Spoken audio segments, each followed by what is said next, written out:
Bienvenue à tous, chers abonnés, sur Maurice TV, la chaîne qui ne dort jamais, surtout quand l'actualité sent la poudre, ou le billet de banque fraîchement blanchi.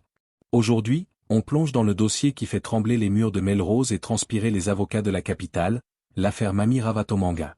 Imaginez le tableau. Un homme d'affaires malgache débarque chez nous en jet privé parce que prendre l'avion de ligne, c'est pour le commun des mortels, n'est-ce pas? Fuyant un coup d'État pour finir, en cellule de haute sécurité. On va vous expliquer pourquoi la Financial Crime Commission, FCC, et la police font actuellement un front commun pour que notre invité de marque ne quitte pas son costume de prisonnier le 16 février prochain. On va parler gros sous, influence, et surtout, on va se demander si Maurice est devenu une annexe de luxe pour millionnaires en cavale ou si la justice a enfin décidé de montrer ses muscles. Mais avant de décortiquer tout ça, si vous aimez quand on remue le cocotier, faites-nous plaisir. Lâchez-nous un énorme pouce bleu. C'est notre carburant pour continuer à fouiller là où ça gratte. Abonnez-vous et activez la petite cloche. Sinon, vous allez rater le prochain épisode de ce feuilleton mauricien, et croyez-moi, c'est plus passionnant que n'importe quelle série Netflix. C'est bon? Vous êtes prêts? Les avocats sont en place? Alors, on lance le reportage. L'ambiance était électrique ce lundi 2 février 2026 aux abords de la Cour suprême. Sous un soleil de plomb qui n'entame en rien la solennité des lieux, le destin mauricien de Mami Ravatomanga s'est joué une nouvelle fois devant la plus haute instance judiciaire du pays. L'enjeu? Une demande de bail review, révision de la liberté conditionnelle, qui cristallise toutes les tensions entre les autorités de lutte contre la corruption et la défense du magnate malgache. Un front uni contre la remise en liberté. L'image est forte et témoigne de la gravité du dossier. La Financial Crime Commission, FCC, le directeur des poursuites publiques, DPP, et le commissaire de police, CP, ont formé un bloc monolithique. Devant la chef-juge Rohanna Mangli-Gulbul, ces trois piliers de l'ordre public ont officiellement notifié leur opposition catégorique à la sortie de prison de l'homme d'affaires. Pour bien comprendre, le système judiciaire mauricien ne plaisante pas avec les risques d'entrave à la justice. En refusant la liberté conditionnelle le 30 décembre dernier, la magistrate Karuna Dwarkad avait de la Baille et Romancourt, BRC, avait été on ne peut plus clair. Risque de fuite, un homme disposant de moyens financiers colossaux et de réseaux internationaux pourrait s'évaporer dans la nature.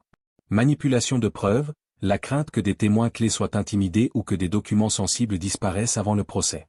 Le quotidien à Melrose, loin du luxe des jets privés et des salons d'affaires, Mami Ravatomanga purge sa détention provisoire à la prison de haute sécurité de Melrose.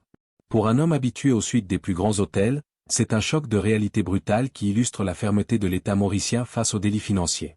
Le réfugié de luxe sous les verrous, rappelle des faits. L'histoire ressemble à un scénario de thriller géopolitique. Le 12 octobre dernier, alors que Madagascar vacille sous un coup d'État, Mami Ravatomanga atterrit à l'aéroport de Plaisance à bord d'un jet privé. Mais ce qui devait être une mise à l'abri s'est transformé en un piège judiciaire. La FCC n'a pas tardé à agir, plaçant l'homme d'affaires sous une enquête minutieuse. Les charges provisoires qui pèsent sur lui sont lourdes.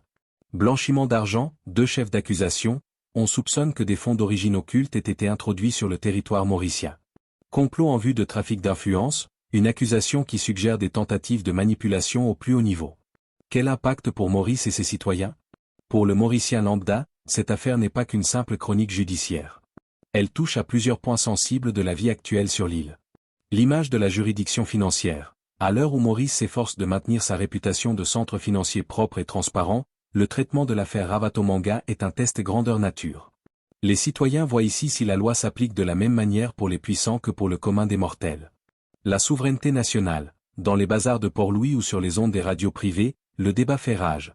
Maurice doit-elle devenir une terre d'asile pour les fortunes étrangères en période de crise politique chez les voisins, ou doit-elle se montrer intraitable? Prochaine étape, le 16 février. La chef-juge a accordé un délai de 2 semaines. Le lundi 16 février 2026, la FCC, le DPP et la police devront déposer leurs affidavits. Ce sont des documents écrits, sous serment, qui détailleront précisément pourquoi ils estiment que Mami Ravatomanga doit rester derrière les barreaux de Melrose. Ce jour-là, la défense de l'homme d'affaires devra répondre à une artillerie juridique lourde. La bataille pour sa liberté ne fait que commencer, mais pour l'instant, le message des autorités mauriciennes est limpide. La sécurité du pays et l'intégrité de l'enquête priment sur tout le reste.